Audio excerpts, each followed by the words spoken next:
నమస్తే, నేను మీ సతీష్. ఆంధ్రప్రదేశ్లో సాధారణ ఎన్నికలు కీలక ఘట్టానికి చేరుకున్నాయి.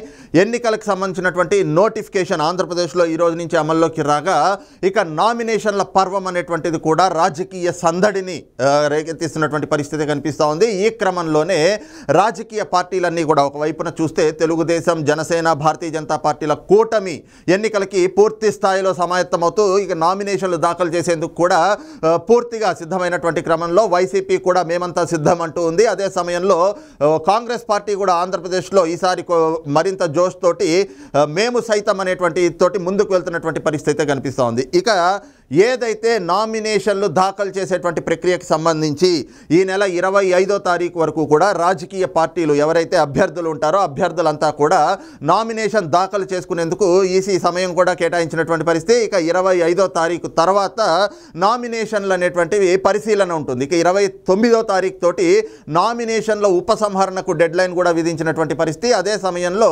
29వ తారీఖున పూర్తి స్థాయిలో ఎవరు అభ్యర్థులు అనేటువంటిది కూడా పూర్తిగా వెలువడేటువంటి పరిస్థితి. ఇక ఆ తర్వాత నుంచి సుదీర్ఘ సమయం ఉంది కాబట్టి రాజకీయ నాయకులంతా కూడా ఎన్నికల ప్రచారాన్ని సుదీర్ఘ సమయం నిర్వహించాల్సినటువంటి పరిస్థితి కూడా ఈ ఎన్నికల్లో కనిపిస్తూ ఉంది. కారణం ఏమిటి అంటే 2019 ఎన్నికల్లో మనం చూసుకున్నట్లయితే అప్పుడు మొదటి విడతలోనే ఆంధ్రప్రదేశ్లో ఎన్నికల పోలింగ్ జరిగినటువంటి పరిస్థితి. అయితే ఈసారి 2024 ఎన్నికల్లో మాత్రం 4వ విడత ఎన్నికలు జరగబోతా ఉన్నాయి కాబట్టి 4వ విడతలో ఆంధ్రప్రదేశ్ ఎన్నికలు జరగబోతా ఉన్నాయి కాబట్టి సుదీర్ఘ సమయం నాయకులు ప్రచారం చేయాల్సినటువంటి పరిస్థితి కూడా ఉంది. అయితే ఇక ఈ ఎన్నికల్లో నామినేషన్లకు సంబంధించి కూడా ఈసీ అనేక నిబంధనలు కూడా విధించినటువంటి పరిస్థితి. ప్రధానంగా చూస్తే నామినేషన్లు అనగానే ఒక కోలాహల వాతావరణంలో అభ్యర్థులంతా కూడా వెళ్ళి నామినేషన్ దాఖలు చేస్తారు. మరి వారి మద్దతుదారులు, వారి అనుచరులు, అలాగే ఆ పార్టీ నేతలు అందరి నడుమ అభ్యర్థి ఎవరైతే ఉంటారో అభ్యర్థి అక్కడ ఉన్నటువంటి రిటర్నింగ్ అధికారి దగ్గరికి వెళ్ళి తన నామినేషన్ పత్రాలు కూడా దాఖలు చేసేటువంటి పరిస్థితి. అయితే ఈసారి మాత్రం కొన్ని నిబంధనలను కూడా కఠినమైనటువంటి నిబంధనలను కూడా కేంద్ర ఎన్నికల సంఘం విధించినటువంటి పరిస్థితి. ఏదైతే అభ్యర్థులు ఉంటారో నామినేషన్ దాఖలు చేయడానికి వచ్చేటువంటి వాళ్ళు కేవలం 3 వాహనాల్లో మాత్రమే రావాలి, అంతకు మించి ఎక్కువ రాకూడదు. అలాగే ఎవరైతే నామినేషన్ పత్రాలు దాఖలు చేయడానికి వెళ్తారో ఆయనతో పాటుగా అభ్యర్థితో పాటుగా ఎవరైతే దాఖలు చేస్తున్నారో వారితో పాటుగా పూర్తిగా నలుగురిని మాత్రమే కార్యాలయం లోపలికి అనుమతిస్తారు. అదీ కాకుండా ఈ నిబంధనలను ఎవరైనా ఉల్లంఘించినట్లయితే వాళ్ళపైన చర్యలు కూడా ఉంటాయి. ఎందుకంటే పెద్ద ఎత్తున కార్యకర్తలు, అభిమానులు, వాళ్ళ అనువాయులతో కలిసి కార్యాలయం దగ్గరికి చేరుకుని అక్కడ ఏవైనా కూడా శాంతి భద్రతలకు విఘాతం కలిగినా లేదంటే కనుక నామినేషన్ పత్రాలు దాఖలు చేసేటువంటి సమయంలో ఏదైనా గందరగోళ వాతావరణం నెలకొన్నా పూర్తిగా ఈ ప్రక్రియ ఏదైతే ఉంటుందో వాటికే డిస్టర్బెన్స్ ఏర్పడుతుంది. కాబట్టి ఎన్నికల సంఘం కూడా ఈ రకమైనటువంటి కొన్ని నిబంధనలను, కఠినమైనటువంటి నిబంధనలనే అమల్లోకి తీసుకొచ్చినటువంటి పరిస్థితి.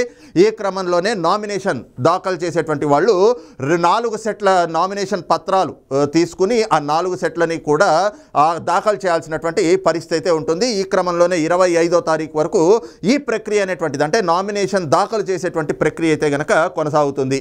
ఇక 25వ తారీఖు తర్వాత ఎన్నికల కమిషన్ దీన్ని పూర్తిగా పరిశీలన, అభ్యర్థుల నుంచి వచ్చినటువంటి నామినేషన్లు ఏవైతే ఉంటాయో అవన్నీ కూడా పరిశీలన చేస్తుంది. ఇక 29వ తారీఖు తోటి ఏవైతే దాఖలు చేసిన వాటిలో ఉపసంహరించుకుంటారో అభ్యర్థులు, ఆ ఉపసంహరణకు 29వ తారీఖున డెడ్ లైన్ ఉంటుంది. 29వ తారీఖు తర్వాత ఒక స్పష్టంగా ఎవరు అభ్యర్థులు బరిలో నిలవబోతా ఉన్నారు, ఎవరు అభ్యర్థులు అనేటువంటిది కూడా అప్పుడు స్పష్టత వచ్చేటువంటి పరిస్థితి ఉంటుంది.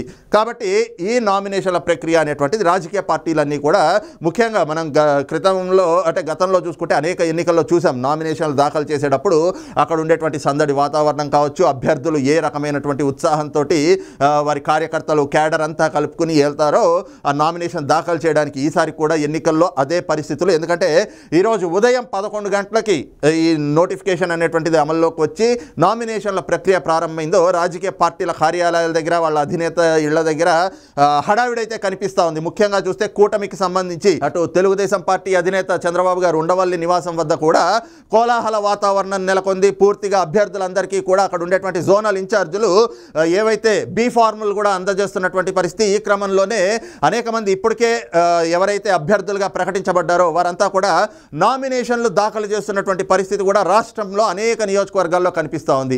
ఇక ఈసారి ఎన్నికల్లో ప్రధానంగా అటు చంద్రబాబు గారు కానీ, ఇటు లోకేష్ గారు కానీ, అలాగే పవన్ కళ్యాణ్ గారి కానీ, లేదంటే కనుక పులివెందుల జగన్మోహన్ రెడ్డి కానీ, ఇలాగా కొన్ని కీలకమైనటువంటి స్థానాలపైన అయితే కనుక ప్రజలు ఎంతో ఆసక్తిగా తమ దృష్టిని కేంద్రీకరిస్తున్నటువంటి పరిస్థితి. కారణం ఏమిటి అంటే అక్కడ ఈసారి ఎన్నికల్లో మాత్రం ఒక కురుక్షేత్రం లాగా ఒక యుద్ధ వాతావరణం కనిపిస్తూ ఉంది. అదే సమయంలో కూటమికి ప్రజల నుంచి వస్తున్నటువంటి ఆదరణ, అలాగే వైసీపీకి ఒక్క ఛాన్స్ అంటూ 2019లో 151 మందితోటి ఒక గొప్ప మ్యాండేట్ తోటి అధికారంలోకి వచ్చినటువంటి జగన్మోహన్ రెడ్డి పేక మేడలాగా 5 ఏళ్లలో ఏ విధంగా కూలిపోయాడో కూడా చూస్తూ ఉన్నాం. అయినా కూడా ప్రస్తుతం అయితే కనుక అధికారంలో ఉన్నాడు కాబట్టి ఎలాగైనా మళ్ళీ అధికారాన్ని చేజిక్కించుకోవాలి అని చెప్పి జగన్మోహన్ రెడ్డి చేస్తున్నటువంటి కుట్రలు, కుతంత్రాలు ఇవన్నీ చూస్తూనే ఉన్నాం.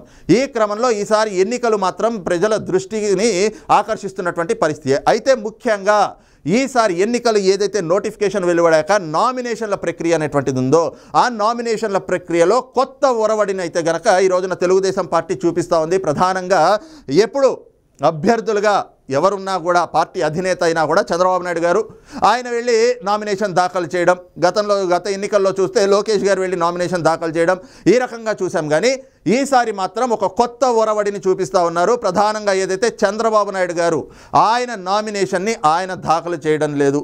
కూటమి అభ్యర్థిగా కుప్పం నియోజకవర్గం నుంచి చంద్రబాబు నాయుడు గారు బరిలో దిగుతూ ఉన్నారు. అయితే ఆయన నామినేషన్ని ఈసారి మొదటిసారిగా ఆయన సతీమణి నారా భువనేశ్వరి గారు రేపు మధ్యాహ్నం 1:27 కుప్పం మున్సిపల్ కార్యాలయంలో ఆవిడ దాఖలు చేయబోతా ఉన్నారు. ఆవిడతో పాటుగా ఈ నామినేషన్ దాఖలు చేసేటువంటి కార్యక్రమంలో కూటమి నేతలు కూడా పాల్గొనబోతా ఉన్నారు. ప్రధానంగా చూస్తే ఇప్పటికే నారా భువనేశ్వరి గారు కూడా ఈ రోజున బెంగళూరు మీదుగా కుప్పం చేరుకోబోతా ఉన్నారు. రేపు ఉదయం కుప్పంలోని వరదరాజుల స్వామి ఆలయంలో ప్రత్యేక పూజలు నిర్వహించి అనంతరం సర్వమత ప్రార్థనలతోటి నిర్వహించిన తర్వాత అక్కడి నుండి భారీ ర్యాలీగా భువనేశ్వరి గారు నారా చంద్రబాబు నాయుడు గారి నామినేషన్ పత్రాలు ఏవైతే ఉంటాయో 2 సెట్ల పత్రాలతోటి ఆవిడ ఏదైతే కూటమి నేతలతో కలిసి భారీ ర్యాలీగా కుప్పం మున్సిపల్ కార్యాలయానికి చేరుకోబోతా ఉన్నారు.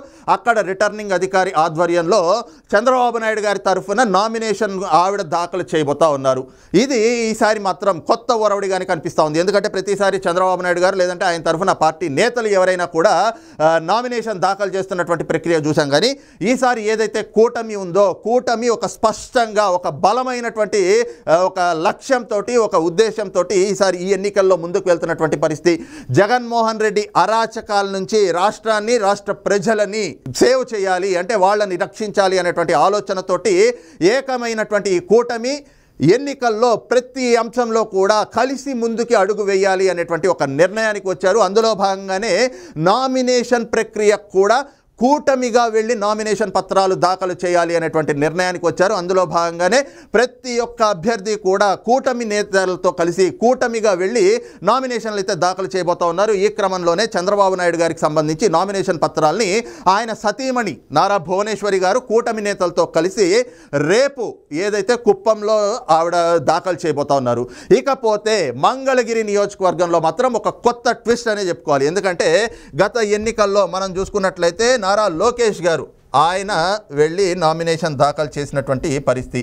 అయితే ఈసారి ఏదైతే కూటమిగా నెలకొందో పూర్తిగా కూటమిగా ఏర్పడినటువంటి 3 పార్టీల నేతలతోటి ఏ విధంగా ఎస్సీ, ఎస్టీ, బీసీ, మైనార్టీ నేతలందరితో కలిసి లోకేష్ గారి నామినేషన్ అయితే గనక కూటమి నేతలు ఈరోజు మంగళగిరిలోని మున్సిపల్ కార్యాలయంలో దాఖలు చేయబోతా ఉన్నారు. అయితే లోకేష్ గారు ఈ కార్యక్రమంలో పాల్గొనడం లేదు. ఇదే కొసమెరుపు. కారణం ఏమిటి అంటే ఆయన తరఫున కూటమి నేతలు ఏదైతే తెలుగుదేశం పార్టీ నుంచి అబద్దయ్య, అలాగే జనసేన పార్టీ నుంచి శ్రీనివాసరావు, అలాగే బీజేపీ నుంచి పంచుమర్తి ప్రసాద్, ఈ 3 నేతలు ఎస్సీ, ఎస్టీ, బీసీ, మైనార్టీ వర్గాలకు చెందినటువంటి నాయకులు, కార్యకర్తలు అందరితో కలిసి వెళ్ళి ఈ రోజున ఏదైతే సీతారామ కోవెల ఏదైతే ఉందో మంగళగిరిలోని అక్కడ ప్రత్యేక పూజలు నిర్వహించి అనంతరం సర్వమత ప్రార్థనలో కూడా నామినేషన్ పత్రాలను అక్కడ ఉంచి సర్వమత ప్రార్థనలు నిర్వహించిన తర్వాత అక్కడి నుంచి మిద్ద సెంటర్ నుంచి పాత బస్టాండ్ మీదుగా ఏదైతే మంగళగిరి మున్సిపల్ కార్యాలయానికి భారీ ర్యాలీగా మొత్తం నియోజకవర్గం నలుమూలల నుంచి 10,000 మందికి పైగా అభిమానులతోటి, కార్యకర్తలతోటి భారీ బైక్ ర్యాలీ నిర్వహిస్తూ ఈరోజు మధ్యాహ్నం 2:34 నారా లోకేష్ గారికి సంబంధించినటువంటి నామినేషన్ అయితే గనక కూటమి నేతలు మంగళగిరి మున్సిపల్ కార్యాలయంలో దాఖలు చేయబోతా ఉన్నారు. ఇప్పటికే ఆ కోలాహలం అంతా కూడా మంగళగిరిలో ఒక సందడి వాతావరణం, రాజకీయ పండగ వాతావరణం అయితే నెలకొనుంది. ఎందుకంటే మంగళగిరి ఇప్పటికే వన్ సైడ్ అయిపోయినట్లుగా కనిపిస్తూ ఉంది. ఇక నారా లోకేష్ గారి విజయం మాత్రం నల్లేరు మీద నడకే అని చెప్పి దాదాపు ఏడాదిన్నర క్రితమే అక్కడ ప్రజలు తీర్పుని ఇచ్చేసినట్లుగా వాళ్ళ స్పష్టమైనటువంటి నిర్ణయాన్ని కూడా తెలియజేశారు. కారణం ఏమిటంటే మొదటిసారి ఎమ్మెల్యేగా పోటీ చేసినటువంటి నారా లోకేష్ గారు అక్కడ ఓటమి చెందినా కూడా ఓటమి నుంచే మళ్ళీ విజయాన్ని పొందిపుచ్చుకోవాలి అనేటువంటి ఒక నినాదంతో ఏ విధంగా అయితే ఈ 5 ఏళ్లలో మంగళగిరి నియోజకవర్గానికి అంకితమై ఆయన అక్కడ చేసినటువంటి అభివృద్ధి పనులు కావచ్చు, అధికారం ఆయన చేతిలో లేకపోయినా కూడా అక్కడ ప్రజల అవసరాలు తీర్చడం కావచ్చు, అక్కడ ప్రజలకు సంబంధించి ఏ రకమైనటువంటి ఇబ్బందులు ఉన్నా వాటన్నిటినీ కూడా పరిష్కరించడంలో కావచ్చు, లేదంటే అక్కడ నియోజకవర్గానికి సంబంధించినటువంటి అభివృద్ధి పనులపైన ఆయన కేంద్రీకరించినటువంటి దృష్టి కావచ్చు, ఆ సమస్యల్ని ప్రజాప్రతినిధుల దృష్టికి లేదంటే కనుక అధికారుల దృష్టికి తీసుకెళ్ళడం కావచ్చు. అదే సమయంలో తాను అధికారంలోకి వస్తే తాను ఆ నియోజకవర్గానికి ఎమ్మెల్యేనైతే పూర్తిగా మంగళగిరిని ఏ విధంగా అభివృద్ధి చేస్తాను అనేటువంటిది ఒక బ్లూ ప్రింట్ అక్కడ ప్రజలకు చూపించారు. దీంతో అక్కడ ప్రజలు కూడా ఆయనకి ఏడాదిన్నర క్రితమే ఆయనకి విజయం తథ్యం అంటూ కూడా ఒక తీర్పునిచ్చేటట్లుగా తమ నిర్ణయాన్ని కూడా ప్రకటించినటువంటి పరిస్థితి. ఈ క్రమంలో నారా లోకేష్ గారి విజయం మంగళగిరిలో నల్లేరు మీద నడకగానే కనిపిస్తూ ఉంది. అయితే ఈసారి మాత్రం నారా లోకేష్ గారు కేవలం తన విజయం కోసమే కాదు, అక్కడ ఒక గొప్ప విజయం అంటే ఆ గొప్ప విజయం అంటే ఏదైతే మెజారిటీ ఉంటుందో అదొక గొప్ప మెజారిటీ తెచ్చుకోవాలి అనేటువంటి లక్ష్యంతో అక్కడ పనిచేస్తున్నటువంటి పరిస్థితి. ఈ క్రమంలోనే ఏదైతే ఇక ఎన్నికలకు సంబంధించినటువంటి కీలక ఘట్టం ప్రస్తుతం ఆ ప్రక్రియ నామినేషన్ల ప్రక్రియ ప్రారంభమైందో ఈ రోజునే నామినేషన్ల ప్రక్రియ ప్రారంభమైనటువంటి మొదటి రోజునే నారా లోకేష్ గారికి సంబంధించినటువంటి నామినేషన్ని కూటమి నేతలు ఈ రోజున పెద్ద ఎత్తున భారీ ర్యాలీగా వెళ్తూ మొత్తం కూటమి నేతలు ఎస్సీ, ఎస్టీ, బీసీ, మైనార్టీ వర్గాల మధ్యన వాళ్ళందరితో కలిసి వెళ్ళి ఈ రోజున మంగళగిరి మున్సిపల్ కార్పొరేషన్లో అయితే గనక మున్సిపల్ కార్యాలయంలో రిటర్నింగ్ అధికారికి నామినేషన్ పత్రాలను కూడా దాఖలు చేయబోతా ఉన్నారు. అయితే గత ఎన్నికల్లో లోకేష్ గారే స్వయంగా వెళ్ళి నామినేషన్ దాఖలు చేసినప్పటికీ కూడా ఈసారి ఏదైతే ఈ విధంగా కూటమిగా ఏర్పడినటువంటి నేపథ్యంలో కూటమి నేతలతోటే ఈ నామినేషన్ పత్రాలు దాఖలు చేయించడం అనేటువంటిది కూడా ఒక కొత్త ఒరవడి. ఎందుకంటే అందరినీ కలుపుకుని ముందుకు వెళ్ళాలి. కారణం ఏమిటి అంటే 3 పార్టీల లక్ష్యం ఒకటే, జగన్మోహన్ రెడ్డిని గద్దె దించాలి, ప్రజలను ఈ రాక్షస పాలన నుంచి బయటపడేయాలి, వాళ్ళు పడుతున్నటువంటి కష్టాల నుంచి వాళ్ళని కాపాడాలి అనేటువంటి లక్ష్యంతో 3 పార్టీలు ముందుకు వెళ్తున్నాయి. కాబట్టి ఆ దిశగా ప్రజలకు కూడా ఒక స్పష్టమైనటువంటి సంకేతాన్ని ఇచ్చేందుకు ఈ రోజున ఈ నామినేషన్ల ప్రక్రియ నుంచి కూడా వాళ్ళు కలిసి ముందుకు వెళ్ళేటువంటి విధానాన్ని కూడా చూపిస్తూ ఉన్నారు. ఇప్పటికే సభలు ఏవైతే రాజకీయ ప్రచారాలు జరుగుతూ ఉన్నాయో ఆ సభలు నిర్వహిస్తూ ఉన్నారో అందులో కూటమి నేతలు కలిసి పాల్గొంటూ ఉన్నారు. కానీ ఎన్నికలకి సంబంధించినటువంటి నోటిఫికేషన్ వెలువడింది.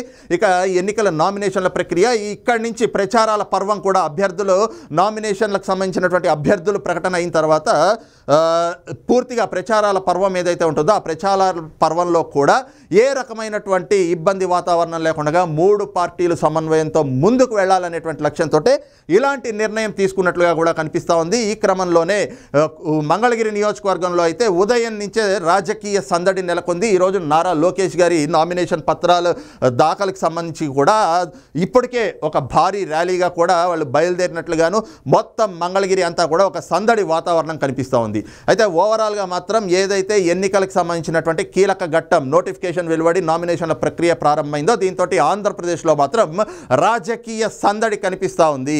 మరి ఇది రేపు ఎన్నికల వరకు కూడా ఈ జోష్ ఇలాగే కొనసాగబోతా ఉంది. అలాగే మరి ఏ రకమైనటువంటి తీర్పును ప్రజలు ఇవ్వబోతున్నారు అనేటువంటిది కూడా ఎన్నికల నాటికి స్పష్టమయ్యేటువంటి పరిస్థితులు కూడా కనిపిస్తూ ఉన్నాయి. మరి ఈ అంశం పైన మీ అభిప్రాయం ఏమిటి కూడా కింద కామెంట్ సెక్షన్లో మెన్షన్ చేయండి. Thank you.